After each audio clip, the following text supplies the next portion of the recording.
potentially a summer vacation video. Very, very bird-forward park. It's all bangers. He hasn't missed yet.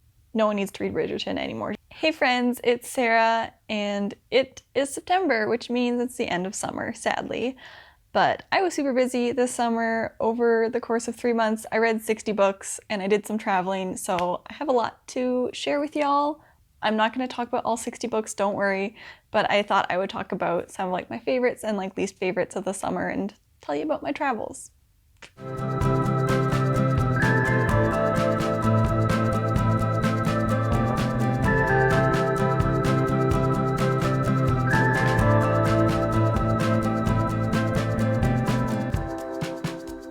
So from June to August, I read 60 books and I was tracking my reading in an app because my library had like a summer reading challenge going on.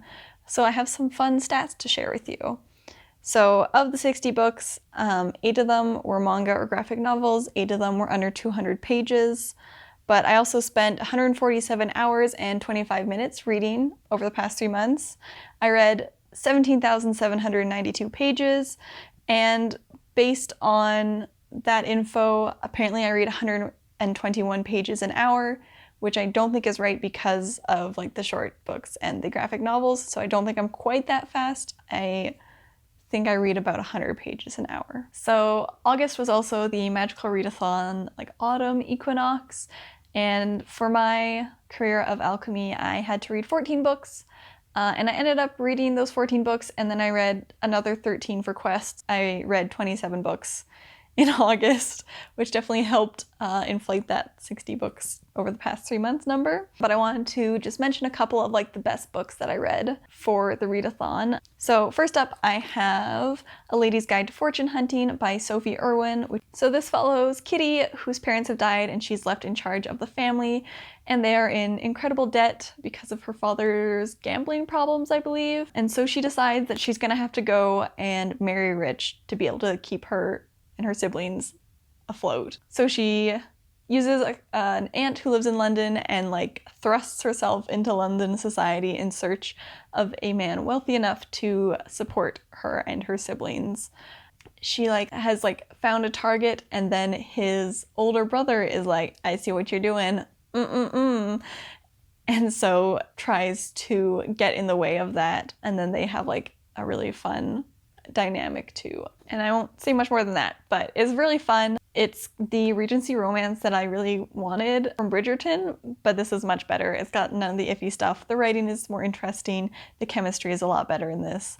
So I would highly recommend it. It's lots of fun shenanigans, and it's not exactly a romance, like it definitely has romance in it, but it's more about the kind of the gender roles and expectations in Regency society and all the like maneuverings that go on to try and like rise above your station in society. Another series that I really loved was the Tea Dragon Society series by Kay O'Neill. These are just like the sweetest books ever. They're not quite picture books, they're definitely like older than that. They're kind of like graphic novels, but they're very small, but like, I don't know what the category is. Graphic novels, I guess, but they take place in a world where there's these little like dragons who are almost like cats, and they grow like tea leaves out of their heads, but they like form bonds with people, and they're like little pets who live in your house, and they like share the memories with their owners, and it's just very sweet. The art is amazing. There's like great messages in the series, and I just love them so much. I really want just to live in the Tea Dragon land. It sounds so nice. But there's also like disabled characters in the books, there's queer characters, so it's also diverse, which is really nice, and I highly recommend it. It's just so amazing. It just like makes me feel the warm fuzzies. I also read A Lady for a Duke by Alexis Hall, which was another Regency romance. Don't know how I ended up with 2 of those in a month, but this follows Viola, who is a trans woman who had like gone to Waterloo with her childhood best friend to fight in the war, had been presumed dead, and then used that opportunity to finally like transition and live as a woman. And now she ends up in a place where she like runs into her childhood best friend again, who has been grieving her for the past 2 years. And oh, it's so angsty, oh my god. This is like a really good angsty, like childhood friends to strangers to lovers romance. It's got a lot of feels. There's a lot of like very dramatic emotion in it, but really well done, and it fits the Regency era. It's got that kind of like the Pride and Prejudice like tension. And the author had said like he didn't want her Viola being trans to be like the main conflict of the story, and I thought they did a really good job of like not having that be like the issue. It's more the issue of like hiding your identity and like, you know, being thought dead, and then that how that affects the people around you, but Viola also trying to like live her truth and be happy. So it was really good. It was really great. The romance was excellent. The chemistry was incredible. Highly recommend. It's just great. No one needs to read Bridgerton anymore. Just read these two. They're awesome. And the last book that I wanted to talk about for the Magical Readathon was Conversations with People Who Hate Me by Dylan Marron. Dylan Marron is one of the voice actors for Night Vale, and he also has a podcast called Conversations with People Who Hate Me, where he talks to people who have left unkind comments on his online content and tries to like humanize them basically. You know, he asks them why they said this, would they say it again, like just tries to like get to know them as a person. And it's a really wonderful podcast. I admire Dylan so much. I could not do this at all if someone left me a mean message and I talked to them. I would probably just be really mad or cry. So props to Dylan for being able to talk to people who have said not nice things and who have like not great views. But anyways, his book talks about his podcast and about the lessons he's learned from discussing these different issues with people from like a wide variety of belief systems and value systems. And it does cover some of the same ground as the podcast. When I was reading it, I didn't feel like I was just hearing the same stuff regurgitated. I was like, oh, hey, I remember that episode. But then Dylan like goes more into like the behind the scenes and like how he was feeling about things, and then of course the lessons that he learned. So I thought that was really great because it talked about how even though he might feel like angry or upset about whatever the people were saying, he managed to still be like civil and have an interesting discussion rather than like derail it, which is probably what I would have done. So for my first little adventure in the summer, I went camping with a friend in BC. So we went to this campsite that had like a little lake nearby, and we went out paddle boarding and got to hang out on the beach a bit. We saw some like a little family of loons while we were paddle boarding, which was really cool. But then for most of the rest of the trip, it rained. So we spent a lot of time just kind of reading under a tarp, which means I read 5 books in our like 4-day trip. The best book that I read on that trip was Meet Me in the Margins by Melissa Ferguson, which is like a bookish romance. So it follows like an editor who is trying to write her own novel and accidentally leaves a manuscript somewhere in her workplace, and someone finds it and like edits it for her. And so she has like this mystery editor that she's starting to fall for. And it was really good. I was kind of surprised, but it was super cute, and I just loved the like bookishness of it. So I would highly recommend, and I really want to check out her other works as well.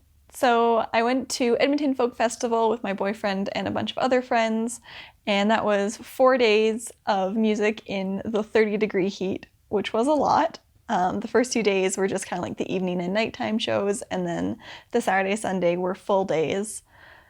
And they were a lot of fun. We got to see some like super cool acts. I got to discover a lot of new music. We saw Orville Peck, who I'd never listened to before, but who I've listened to nonstop ever since. He was an incredible performer, and he was even better live than recordings. So if you ever get the chance, check him out.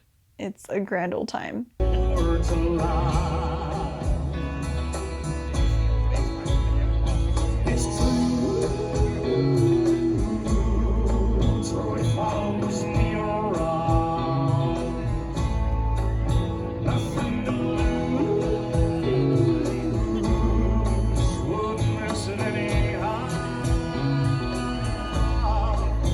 We also got to see some Indigenous dancers showing different types of dancing that they do at powwows, which was really cool. There was lots of like little small stages around, so you could see smaller artists and you didn't always have to be seated at your spot.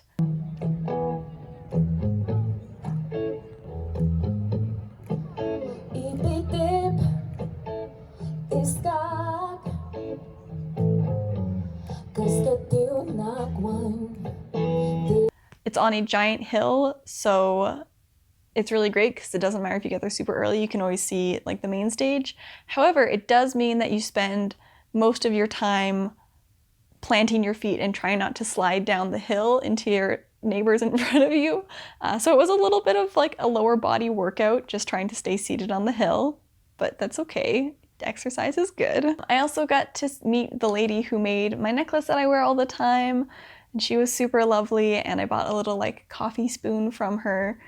So shout out to Smithstein, because I just love her stuff so much. So the last day, my boyfriend and I, we are introverts. We are little hermits, and we had had too much interaction, and just it was a lot of doing things after 2 years of not going to any events at all. So we ended up not going to Folk Fest the last day and instead wandered down White Ave in Edmonton and went to the Wee Book in there, which is a really cute bookshop. They sell secondhand books, and they have a little shop cat who just lives there and hangs out. And normally she can be a little standoffish because she sees people all day and she tends not to want to be pet. But when we were there, I think we were there early enough that she hadn't had her fill of interaction for the day. So we got to pet her, and she was so happy and so soft. She was like a little marshmallow. It was great. And I ended up buying Wonderstruck by Brian Selznick there. This is the author of The Invention of Hugo Cabret, and his books are really cool because they are written, but then they're also like half graphic novel. So he's got like these cool illustrations, but then part of it is like normal writing as well. And I really like all of his work, so I bought this and liked it as well. It's all bangers. He hasn't missed yet. And then after we had had our fill of wandering around and looking at little shops, we went to Remedy for my favorite butter chicken ever. I love it so much. I dream about it whenever I'm not there, and every time I'm in Edmonton, I have to stop and get some. It's just that good.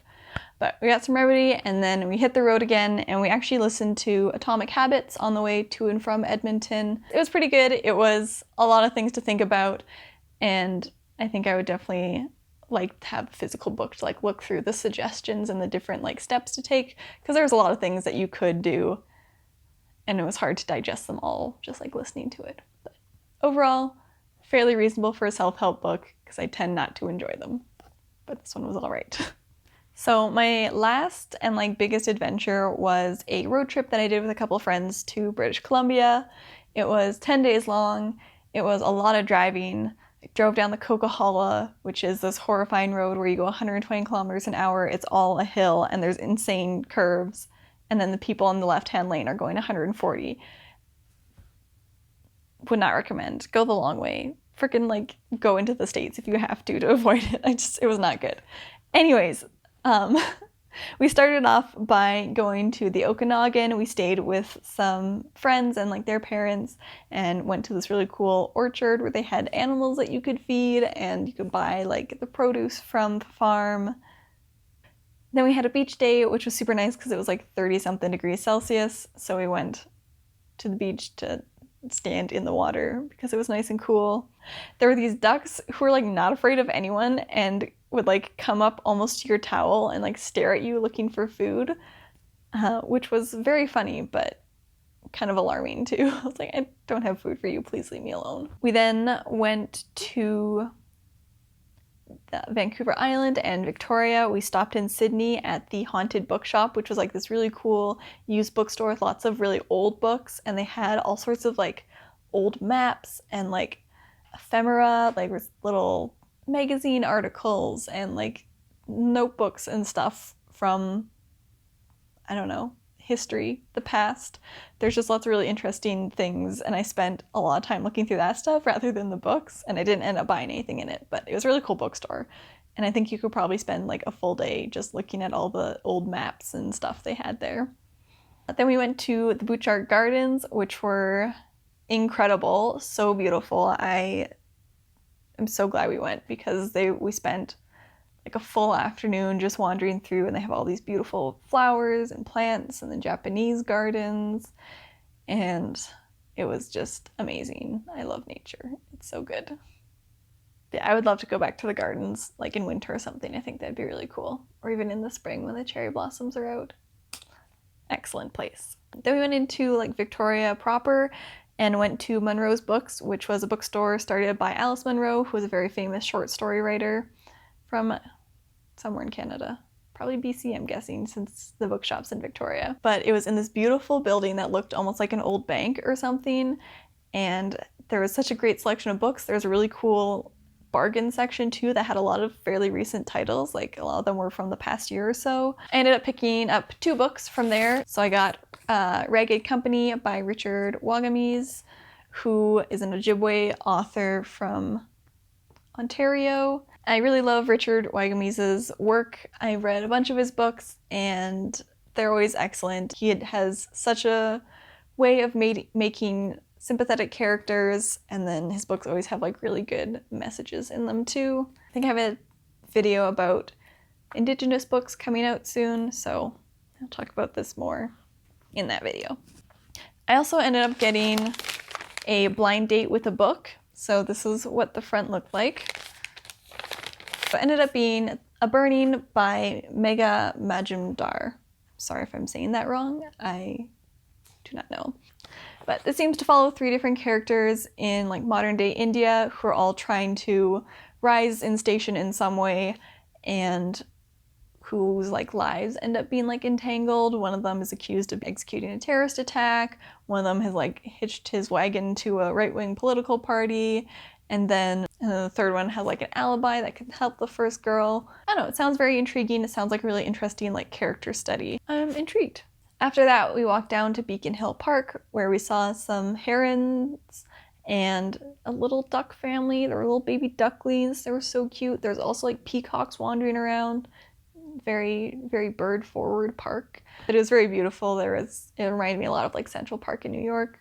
So that was really nice. And then we went to Russell Books, which is a lot bigger than I thought it was going to be. I don't know why, but I thought it was going to be smaller, but it's like 2 stories. It has like massive like 20-foot tall ceilings on the upper story. What I thought was really cool about this bookstore is that all their like books are together, so they sell both new and used books, but they're all like in the shelves together, so you can be like looking through the books, and some of them will be new, some of them will be used, so it's like a fun little surprise to see what kind of book you get. And there I ended up buying Eden's Outcasts by John Matteson. This is the story of Louisa May Alcott and her father. I just kind of want to learn more about Louisa May Alcott because I love Little Women and I collect editions of Little Women, but I don't actually know a lot about the author.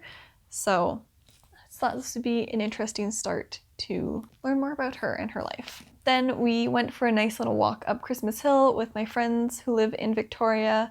And it was like, we had nice Indian food, went for a beautiful walk. It's very great to like reconnect. We hadn't seen each other in 4 years, I think. So it's really good to hang out and chat. Then after that, our next destination was Tofino. We stayed like 40 minutes away from Tofino in like a little campground, which was beautiful. And then like drove to Tofino. They have a bookstore there called Mermaid Tales. And while there, I bought The Soul of an Octopus by Cy Montgomery. So I had actually read Remarkably Bright Creatures by Shelby Von Pelt earlier in the summer and really enjoyed this. The author had mentioned that she read The Soul of an Octopus for inspiration and information, so I picked it up as well. And it was also really interesting learning about octopuses, and like the author got to meet a bunch of different ones and like form connections with them. And so it's really cool hearing about like the octopus's different personalities and like the mischief they can get up to. And also on the corners of the books, I don't know if you can see this, the corners of the book are pictures of the octopus, and then it's one of those things where if you like flip it really fast, the octopus moves. So that's fun too, because I'm a child. We went to a couple beaches in Tofino. We got to watch the sunset on the beach, which was beautiful. It made me want to immediately leave my life and like live in a driftwood hut on the beach. And then like the next morning we took breakfast down to the beach and got to like hang out in the morning and watch people surfing. It was so nice. I understand the appeal of the ocean now. I haven't before, but like, wow. If I could live like 10 minutes from those beaches, that would be incredible.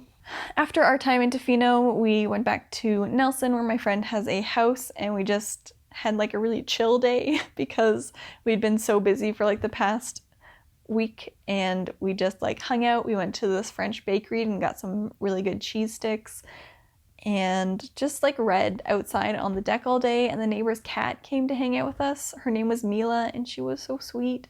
She had a cute little collar, and she just wanted to hang out with us and purr and get pets and also maybe eat our cheese sticks. She was trying really hard, but we did not let her. And then finally our trip came to an end and we drove home, and it was such a long drive. Everything was such a long drive, but it was really nice to be home. A couple days later I had like my birthday celebration, because I actually had my birthday while I was on the trip, and so I celebrated with my family. And I got a couple books for my birthday. So I got Blood to Poison by Mary Watson. So it follows Savannah, who is a teen in South Africa, and her family has been cursed, so all the women who are like touched with this curse get really angry and then die young. So she's trying to figure out how to break this curse on her. It felt almost like fairy vibes a little bit, but it was dealing with more like witchcraft and stuff, but it did have that element of like a secret, like magical world hidden like just behind our own, which was really neat. And I really loved the like South African setting was really cool.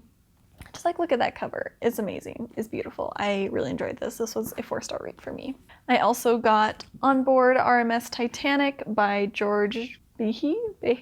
I don't know. But I'd had my eye on this Titanic book before, and then one of my subscribers, Victoria, mentioned that she'd read this and it was like a really good Titanic book. So I asked for it for my birthday and I got it. And I'm really excited to read it because it looks very dense. A lot of good info in there. Lots of letters from like passengers and stuff. It's a lot of first-hand accounts of the Titanic. So that's really cool too. And then the last thing that I did during my summer vacation was go to a friend's baby shower, which was really exciting. I had never been to a baby shower before. I've not had a friend who's had a baby yet, so this was exciting. I listened to the One for All audiobook on the way up and back, and we just had a grand old time playing like diaper pong and stuff, so that was great. And here's just like a bunch of clips that I took while I was traveling for your enjoyment.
Nicosia? Aliens.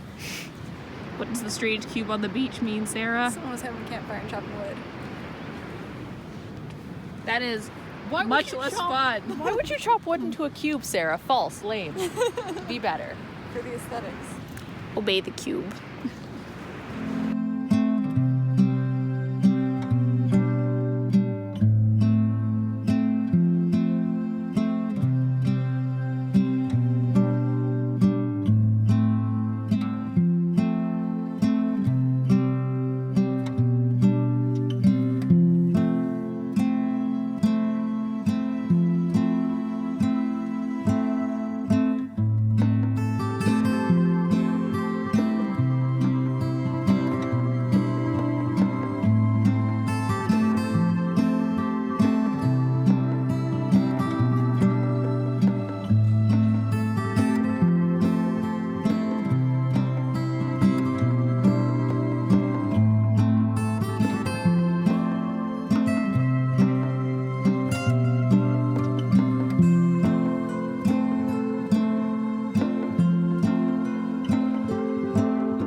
was my summer of reading and travel and friends.